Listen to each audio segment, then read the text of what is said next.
In his first 100 days, President Trump is delivering on one of his most controversial promises, an aggressive immigration crackdown.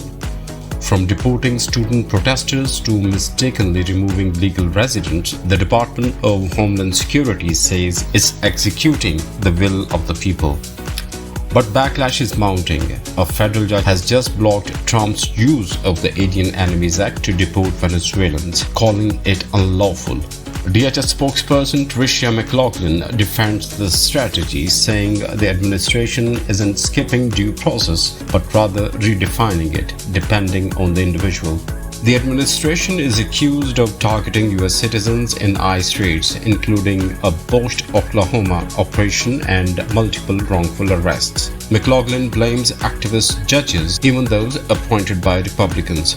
Critics warn the White House is pushing legal boundaries to expand executive power. Meanwhile, pro-Palestinian activists rally across the nation against ICE detentions of peaceful protesters. With public pressure rising and court rulings piling up, the fight over immigration is heating up, and it's far from over.